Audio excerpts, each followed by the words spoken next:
আলহামদুলিল্লাহ। তাওহীদের তাওহীদের তাওহীদ শব্দের অর্থ একত্ববাদ, আল্লাহকে এক অদ্বিতীয় সত্তা হিসাবে মেনে নেওয়ার নামই তাওহীদ। তাওহীদের তাৎপর্য, তাওহীদের গুরুত্ব তাৎপর্য সম্পর্কে আজকে আলোচনা। শিক্ষার্থী বন্ধুরা আমার, আকায়েদ সর্বপ্রথম ও সর্বপ্রধান বিষয় হলো তাওহীদ। তাওহীদের গুরুত্ব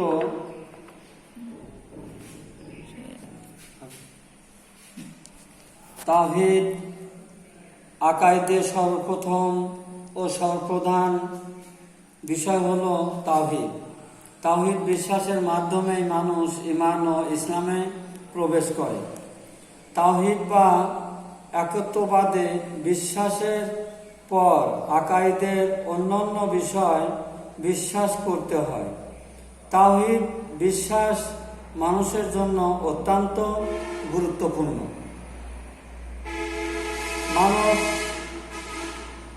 মানব জাতির হিদায়াতের জন্য দুনিয়াতে অনেক নবী রাসূল আগমন করেছেন।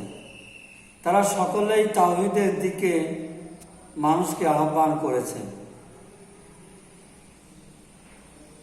তাদের সকলের দাওয়াতের মূল বাণী ছিল লা ইলাহা ইল্লাল্লাহ, অর্থাৎ আল্লাহ ছাড়া আর কোনো ইলাহ নাই বা মাবুদ নাই।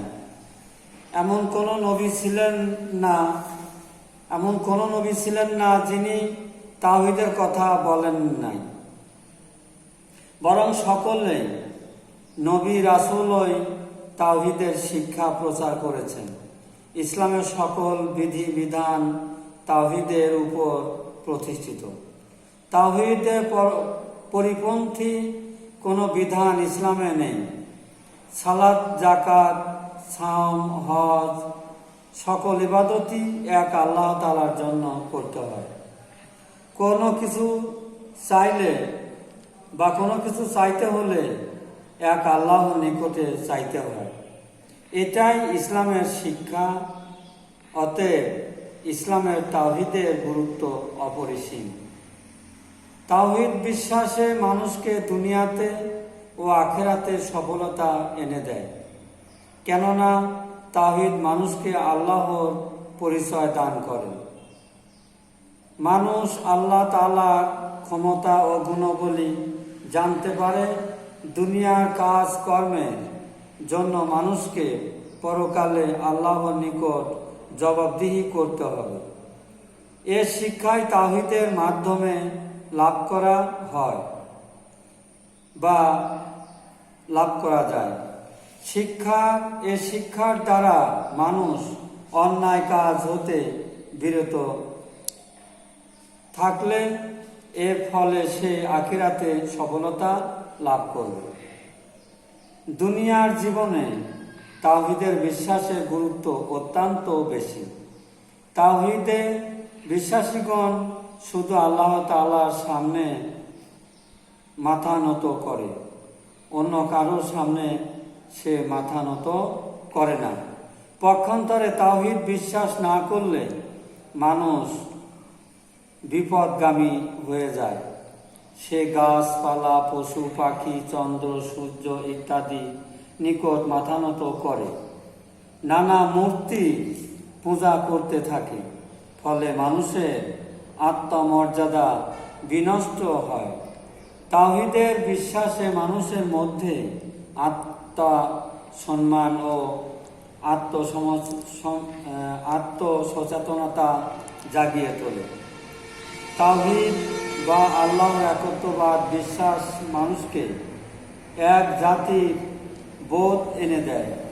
ফলে মানুষ পরস্পর ভ্রাতৃত্ব সহমর্মিতায় উদ্ধৃত হয়।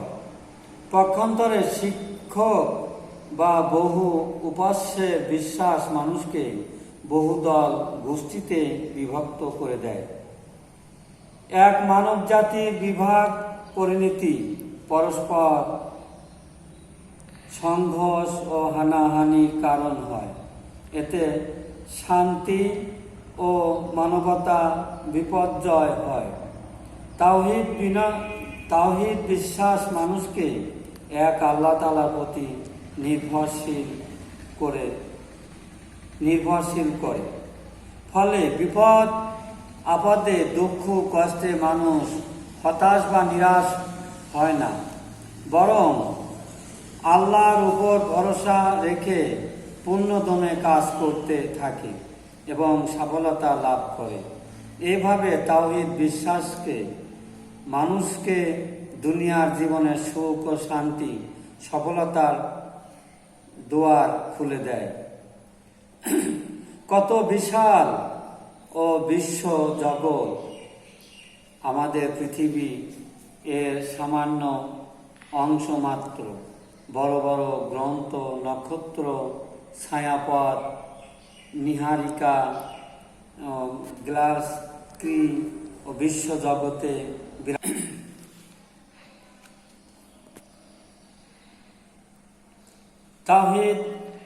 আমরা তাওহীদ বিশ্বাস করি।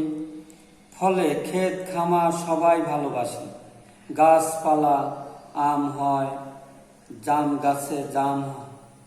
আমরা কি কখনো কাঁঠাল গাছে আম কিংবা তরমুজ ধরতে দেখছি? কেউ দেখিনি। কারণ কাঁঠাল গাছে কাঁঠাল ছাড়া অন্য কোনো ফল হয় না। যেমন রাসূল পাক সাল্লাল্লাহু আলাইহি সাল্লাম কলেমার দাওয়াত দিয়েছেন মানুষের কাছে, মানুষের দ্বারে দ্বারে কলেমার দাওয়াত দিয়েছেন। এই দাওয়াতের জন্য আল্লাহ রাসূলকে কত গালি, কত হানাহানি, মান সম্মানের উপরে আসছে, তাকে প্রতিহত করতে হয়েছে। যেমন একটি কথায় আসে যে কলেমার দাওয়াত দিতে গিয়ে, এই কলেমা শাহাদতের দাওয়াত দিতে গিয়ে যে কলেমা শাহাদতে বলা হয়েছে যে আশহাদু আল্লা ইলাহা ইল্লাল্লাহ, এক আল্লাহ ব্যতীত কোনো উপাস্য নাই। এই কলেমার দাওয়াত দিতে গিয়ে তার আপন চাচা আবু লাহাব তাকে তিনি দাওয়াত দিলেন হীরা পর্বতের গুহায়। দাওয়াত দিলে রাসূল পাক সাল্লাল্লাহু আলাইহি ওয়াসাল্লাম দাওয়াত দিলেন, উনি নিজেও গেলেন। যাওয়ার পর তার চাচা আবু লাহাব জিজ্ঞাসা করলো, মুহাম্মদ, তুমি আমাদের উহুদ পাহাড়ে কেন ডেকেছো? রাসূল পাক সাল্লাল্লাহু আলাইহি ওয়াসাল্লাম বললেন, আমি এই জন্যই ডেকেছি যে আপনারা সেই কলেমা দাওয়াত দিতে চাই, বা সেই কলেমা দাওয়াত দিচ্ছি যে কলেমায় লেখা আছে লা ইলাহা ইল্লাল্লাহ, এক আল্লাহ ব্যতীত কোনো উপাস্য নাই এবং কোনো ইবাদতের যোগ্য কেউ নাই। অতএব চাচা, আমি আপনাকে ডেকেছি যে আপনি কলেমা তাওহীদ বিশ্বাস করুন এবং আমার প্রতি মানানুন এবং আল্লাহর প্রতি মানানুন। কিন্তু তার চাচা আবু লাহাব তার লোক লস্কর সহ মুহাম্মদ সাল্লাল্লাহু আলাইহি সাল্লামকে বললো, তাহলে তুমি এই কারণে আমাকে ডেকেছো? তো তুমি আগে থেকে বলতে। বলে, আমি এই জন্য আগে থেকে বলিনি যে আপনার পাহাড়ের চূড়ায় বলবো এই কারণে যে আমি মুহাম্মদ যদি বলে থাকি চাচা যে পাহাড়ের বিপরীত দিকে, পিছন দিকে আপনাদের শত্রুরা আক্রমণ করে আছে, আপনাকে বিশ্বাস করবো? বলে, হ্যাঁ বিশ্বাস করবো। কেন? তো এই কারণে বিশ্বাস করবো যে মুহাম্মদ তুমি মিথ্যা কথা বলো না, তুমি সত্য কথা বলো। অতএব আমরা জানি তোমাকে আমরা আলামিন বলে ডাকি। আজকে মক্কার বুকে তোমাকে আলামিন বলা হয় কেন? তুমি মিথ্যা কথা বলো না, সত্য কথা বলো এবং সঠিক পথে চলো, এই জন্য তোমাকে আমরা আলামিন বলে ডাকি। এই জন্য পাহাড়ের বিপরীত দিকে যদি আমাদের কোনো শত্রু থাকে, তুমি যদি বলো, সেটা আমরা বিশ্বাস করব যে এটাই ঠিক, আমাদের শত্রু আছে। আর যদি বলো না নাই, তাহলে আমরাও বলবো যে নাই, কারণ তুমি মিথ্যা কথা বলো না। তখন রাসূল পাক সাল্লাল্লাহু আলাইহি সাল্লাম বললেন, হে চাচা, ইন্না দীন ইনদাল্লাহিল ইসলাম, আল্লাহর মনোনীত ধর্ম হলো একমাত্র ইসলাম। আর সেই ইসলাম দিয়েই আমাকে আল্লাহ পাঠিয়েছেন আপনাদের কাছে ইসলামের দাওয়াত দিতে। আমি যার ফলে আমি আপনাদের কাছে এই কলেমা তাওহীদের দাওয়াত নিয়ে এসেছি, তাওহীদের বাণী নিয়ে এসেছি, যাতে আপনারা সঠিক পথে আসেন, সঠিক পথে থাকেন, সঠিক পথে চলেন, দুনিয়ায় শান্তি পাবেন, আখিরাতে মুক্তি পাবেন। এই কথা বলতে না বলতে আবু লাহাব তার লোকজন সহ মুহাম্মদ সাল্লাল্লাহু আলাইহি সাল্লামকে পাথর দিয়ে আঘাত করতে শুরু করলো। যে পাথরের আঘাতে নবী মোহাম্মদ রাসূলুল্লাহ সাল্লাল্লাহু আলাইহি সাল্লাম অসুস্থ হলেন, একবার জমিনে বসলেন, আবার জমিন থেকে উঠলেন, উঠতেছেন বসলেন, এই অবস্থায় তিনি অসুস্থ হয়ে গেলেন। আর আবু লাহাব তার লোকজন সহ তাকে মেরে আঘাত প্রাপ্ত করে তারা চলে গেল। কিন্তু সেই তাওহীদের দাওয়াত দিতে গিয়ে আল্লাহ নবী দেখেন অসুস্থ হয়ে গেলেন। অসুস্থ অবস্থায় তিনি আবার বাসায় ফিরলেন। যখন খাদিজাতুল কুবরার বাসায় গেলেন, তখন খাদিজাতুল কুবরা তার চেহারার দিকে তাকাতে পারেন না। এত পরিমাণ তার আঘাত করেছে, এত পরিমাণ তার নির্যাতন করেছে, উনি অতিরিক্ত অসুস্থ হয়ে পড়েছেন। তো অতএব এই শাহাদতের বাণী, এই কলেমা তাওহীদের বাণী পৌঁছাতে গিয়ে আল্লাহ নবীকে কত গালি, লাঞ্ছনা, গঞ্জনা শুনতে হয়েছে।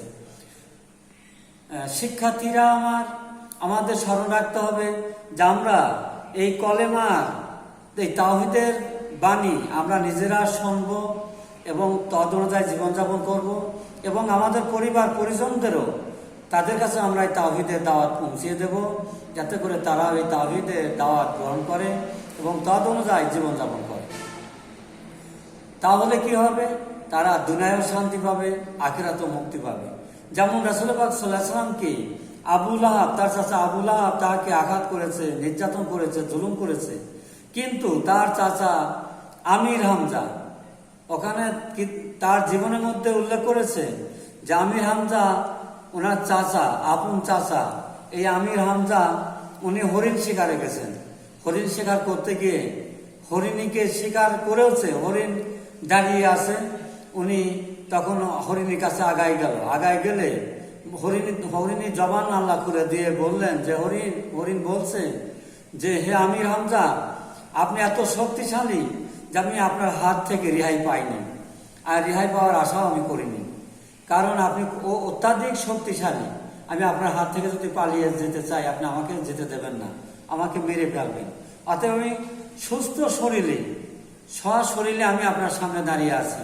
তবে একটা কথা, হে আমির হামজা, আপনি অত্যাধিক একজন বীর পুরুষ, কিন্তু আপনি এত বড় বীর পুরুষ থাকতে আপনার ভাতিজা মুহাম্মদ সাল্লাল্লাহু আলাইহি ওয়াসাল্লাম আজ কলেমার দাওয়াত দিতে গিয়ে উহুদের মাঠে তার দুটি দাঁত শহীদ হয়ে গেছে। এতক্ষণ সে আছে কি নাই? হয়তো সে মারা গেছে। আপনি আমার স্বীকার করছেন, আপনি যে শক্তি প্রয়োগ করছেন আমার উপরে, এই শক্তিটা আপনি ইসলামে যারা শত্রু, আল্লাহ নবী যারা শত্রু, আল্লাহ দিনে যারা শত্রু, তাদের উপরে প্রয়োগ করুন, এবং প্রয়োগ করে তাদেরকে আপনার ভাতিজা মুহাম্মদ সাল্লাল্লাহু আলাইহি ওয়াসাল্লামকে বিজয় করে দিয়ে, ইসলামের বিজয় করে দিয়ে আপনি এসে আমাকে আবার স্বীকার করবেন, এটা আমি রাজি আছি। আপনি এসেও আপনি এখন আমার যে অবস্থা দেখে যাবেন, এসেও পুনরায় আপনি আমাকে সেই অবস্থায় দেখতে পাবেন। ইনশাল্লাহ আমি এখান থেকে সরে যাব না। তবে আপনি আগে গিয়ে আপনার ভাতিজা মুহাম্মদ সাল্লাল্লাহু আলাইহি ওয়াসাল্লামকে আপনি ইসলামের শত্রুদের হাত থেকে তাকে রক্ষা করুন এবং তাকে বাঁচায় রাখুন। আমির হামজা শোনা মাত্রে উনি গর্জন দিয়ে, কে এত বড় সাহস, কার এত বুকে পাটায় শক্তি আছে যে আমার ভাতিজা মুহাম্মদ সাল্লাল্লাহু আলাইহি ওয়াসাল্লামকে হত্যা করবে এবং তাকে দুটি দাঁত শাহাদাত বরণ করে দান মোবারক শহীদ করে দেবে? এত বড় সাহস কার আছে? ঠিক আছে, আমি যাচ্ছি। সঙ্গে সঙ্গে ঘোড়া তাড়ায় গেলেন। উহুদের মাঠে যা দেখে আসলে তুমুল যুদ্ধ হচ্ছে। এই একমাত্র কিসের বিরুদ্ধে? একমাত্র এই তাওহীদের বিরুদ্ধে। এই তাওহীদের বিরুদ্ধেই সেখানে যুদ্ধ হচ্ছে। একটাই আল্লাহ নবীর একটাই অপরাধ যে তিনি তাওহীদের দাওয়াত দিয়েছেন, আর তারা বলছে তাওহীদের দাওয়াত দেওয়া যাবে না। এটাই হলো সেই তাওহীদ, যে আমরা মনে প্রাণে বিশ্বাস করি একমাত্র আল্লাহকে, যে আল্লাহ ছাড়া আমাদের কোনো মাবুদ নাই, আল্লাহ ছাড়া আমাদের রিজিকের মালিক নাই, কেউ রিজিক দিতে পারে না, কেউ হাত দিতে পারে না, কেউ মৃত্যুও দিতে পারে না। অতএব সেই তাওহীদের বাণী দিতে গিয়েই আল্লাহ নবী উহুদের মাঠে দান মোবারক শহীদ করলেন। আমির হামজা বাস্তবেও দেখতে পেলেন। দেখতে গিয়ে আল্লাহ রাসূলকে যিনি আঘাত করেছিল, আমির হামজা তাকে হত্যা করলো উহুদের মাঠে যুদ্ধে গিয়ে। হত্যা করে ফিরে এসে তার ভাতিজা মুহাম্মদ সাল্লাল্লাহু আলাইহি ওয়াসাল্লামকে বলল, মুহাম্মদ, তুমি শান্ত হও, তুমি সুস্থ হও, তোমার যে আঘাত করেছিল আমি তাকে চিরবিদায় দিয়ে দিয়েছি, তার দুনিয়া থেকে চিরবিদায় দিয়ে দিয়েছি। তাকে আমি মৃত্যু দিয়ে দিয়েছি, সে মৃত্যুবরণ করেছে। সে আর কোনোদিন তোমার এই কলেমা শাহাদতে বা তাওহীদের বিরুদ্ধে কোনো কথা বলবে না। সে কাজ আমি করে দিয়েছি, তাকে দুনিয়া থেকে বিদায় দিয়েছি। মুহাম্মদুর রাসূলুল্লাহ সাল্লাল্লাহু আলাইহি সাল্লাম বললেন, হে চাচা আমির হামজা, আমি জানি আপনি একজন বীর সৈনিক এবং বড় বীর যোদ্ধা। আপনাকে অত্যন্ত সাহস এবং আপনার বাহুতে অনেক শক্তি আছে আমি জানি, কিন্তু এই শক্তির দ্বারাই আপনি আজকে ইসলামের যারা দুশমন তাকে দুনিয়া থেকে বিদায় দিয়েছেন। এই বিদায় শুনে আমি তো খুশি হচ্ছি, কিন্তু তার সাথে বেশি খুশি হতাম আপনি যদি কলেমা পড়তেন বা ঈমান আনতেন। আপনি যদি ঈমান আনতেন। অতএব চাচা, আপনি তো এখনো ঈমান আনেন নাই। তা আপনি যে আমার যে আঘাত করেছে, আমাকে যে দন্দা মোবারক শহীদ করে দিয়েছেন, আপনি তার চিরতরে বিদায় দিয়েছেন, এর সাথে আমি বেশি খুশি হব আপনি কলেমা পড়ে ঈমান আনলেন। আমির হামজা সঙ্গে সঙ্গে এই তাওহীদের কথা শুনে, তাওহীদের বাণী শুনে সঙ্গে সঙ্গে আল্লাহ রাসূলের কাছে হাত আগায় দিয়ে উনি সঙ্গে সঙ্গে কলেমা পড়ে মুসলমান হয়ে গেলেন। অতএব আল্লাহর নবীর এই শাহাদতের বাণী পৌঁছাতে গিয়ে, শাহাদতে দাওয়াত দিতে গিয়ে, এই তাওহীদের দাওয়াত দিতে গিয়ে আল্লাহ রাসূল এরকম লাঞ্ছিত বঞ্চনা পেয়েছেন। তো শিক্ষার্থী বন্ধুরা আমার, আমি আজকেই আমার এই কথা এই পর্যন্ত আমি শেষ করলাম। ইনশাল্লাহ আগামী দিন আমরা বিশেষ করে প্রাকৃতিক দৃশ্য, এই প্রাকৃতিক দৃশ্যের উপরে আমরা আলোচনা করব। এই কাজ দেওয়া হলো, এই বাড়ির কাজগুলো করে আসবো ইনশাল্লাহ। আমরা